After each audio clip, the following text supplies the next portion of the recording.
What's up? I hope you're doing well today. My name is Justin Tudor. I'm a home studio producer near Tupelo, Mississippi.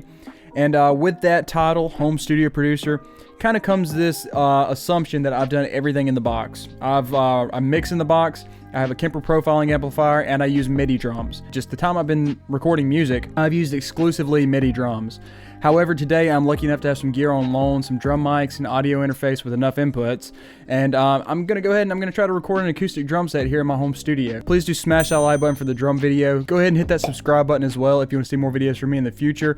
Let's go ahead and get started with the video. So it seems to me that recording an acoustic drum set is kind of one of those, it's kind of just like a beast that a lot of home studio producers really never even know if they'll be able to tackle.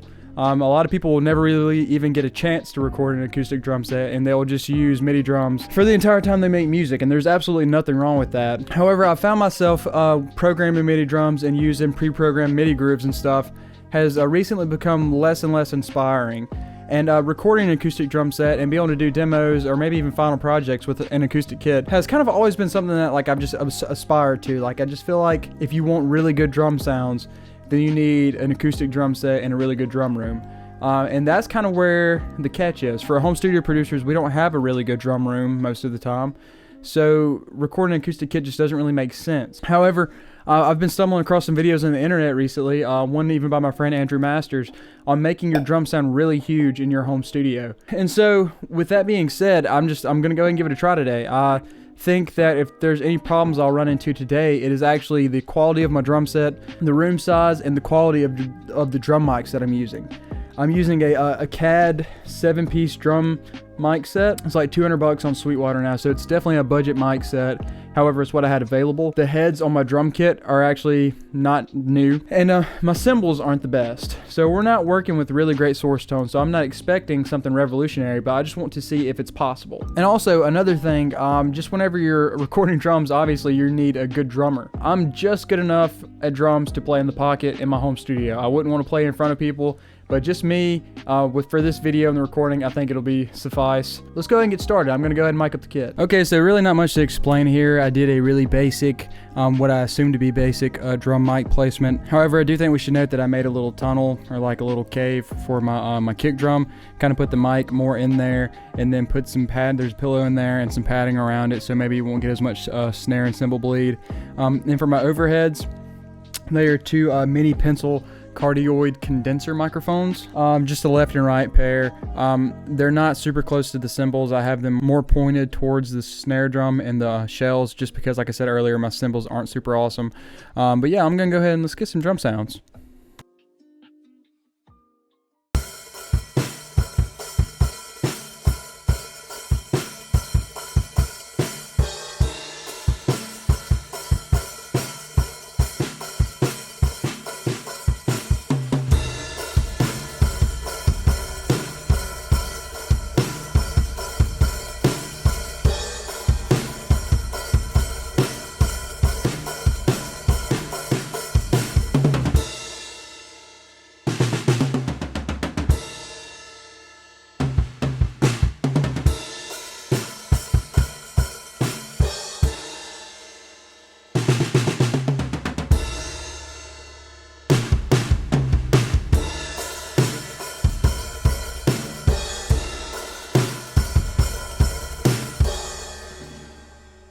Okay, so I'm back from finally recording drums, and let me say, it was a very trying time. Also, I'm not a huge fan of all these cables in my room. Definitely going to need to get some form or fashion of a snake if this becomes a more often thing. Let me say, first and foremost, these are not usable drum sounds in my opinion. There may be some kind of, I don't know, some kind of wizardry that someone can do that I don't know how to do to make these more usable, but in my opinion, I would not put these in a demo, maybe a demo, but I would not put these out in a final mix. So I'm just going to preface with that this is the starting point, and I'm excited to build on this, but this is where I'm at right now. Let's go ahead and listen to these drum sounds just completely raw.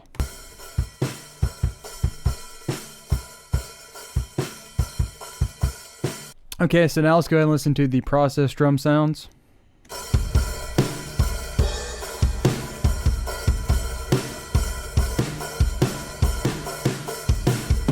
Okay, so really just at first glance, or first listen, it may seem like I really just added a big room reverb, and tried to make the room sound bigger than it is. I definitely did do that. However, there's also several other things I'm doing in the processing to try to boost the low end and boost some highs in a pleasant way. I really don't know what to do with these toms. They're pretty much a lost cause in my opinion. That low tom specifically just really doesn't have any kind of ring to it whatsoever. And with the overheads, I'm hearing just a ton of the hi-hat. Let's take a listen to these overheads just themselves.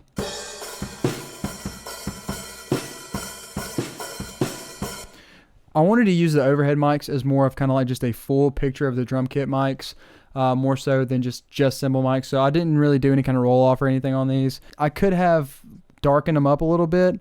However, this room is pretty dark. So I didn't want to darken up the overheads too much. So on the drum bus itself, like I said earlier, I'm trying to boost some highs and some lows in a really pleasant way. So I'm boosting a ton of 30 hertz, just some subs on the drum bus itself. I'm boosting at 16K, and then I'm attenuating at 10K to try to smooth it out a little bit. Then I'm also using this FG Gray from Stephen Slate, just this bus compressor to try to glue things together a little bit. It's just kind of hovering around 1, and then it's going to pump a little bit when the snare comes in. But like I was saying earlier, I did trigger a drum sample for the kick drum. So that's just the raw kick with the bus processing and stuff on it. But there's really just no snap to that at all. But you can still hear a little bit of that hi-hat and the snare drum. So I figured if I tried to boost too much high end, then you would be getting a lot more of that. So I just did this kick, this green kick Z1.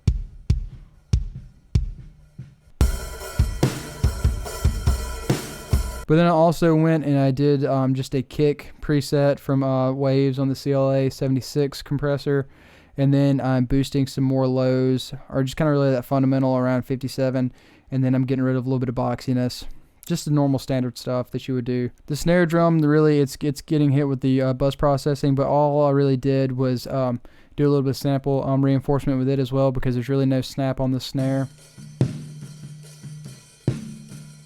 There's like no snap on that at all, so I just added a drum sample and a room sample. So that's what I'm doing to try to get the snare to cut through the mix a little more. I think it's doing its job. So I'm doing this aux track number 2 is just a it's a G-bus compressor, and it's on the pumping preset. That's doing a ton of parallel compression, and then this Verb Suite Classics from Stephen Slate is on the Realistic Drum Room. And then I also have a bass track that I did, and then 2 more guitar tracks.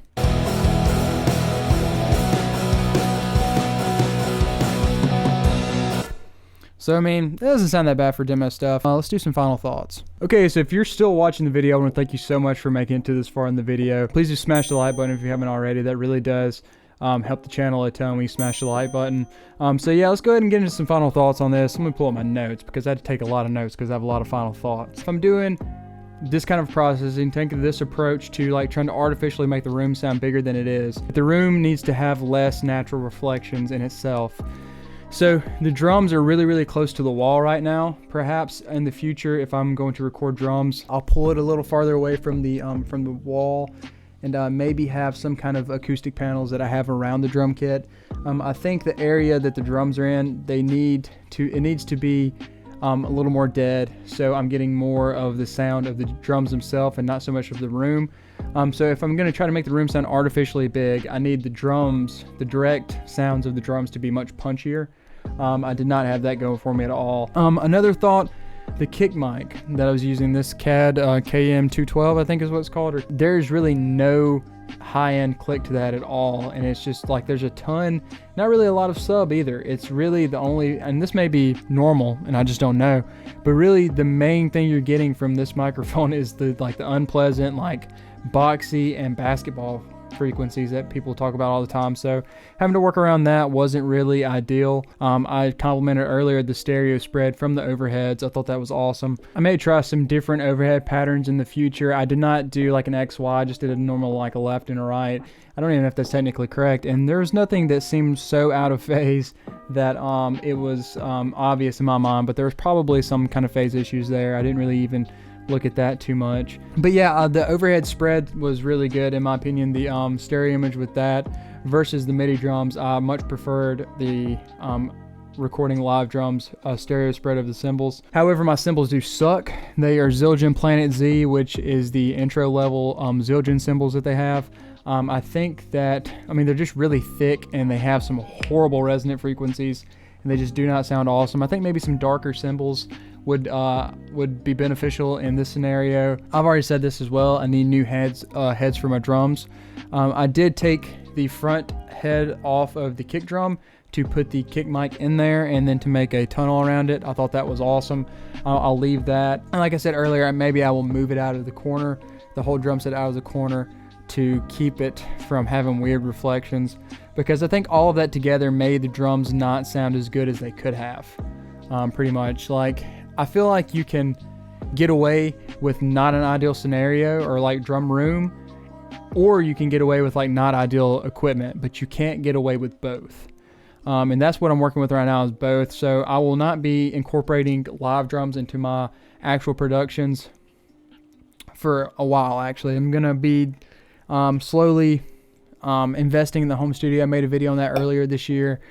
So as I invest in the home studio and get better gear, better microphones, more drum heads, and so on and so forth, then I will start to incorporate them more, because I'm not gonna lie, even though they didn't sound awesome, this was a very, very inspiring process. I enjoyed playing drums. I enjoyed recording the drums, and it's just more fun in my opinion. Thank you guys so much for watching the video. Please smash the like button for the drum video. Please do hit the subscribe button if you'd like to see more videos from me in the future. I hope you guys have a great day, and I'll see you guys in the next video.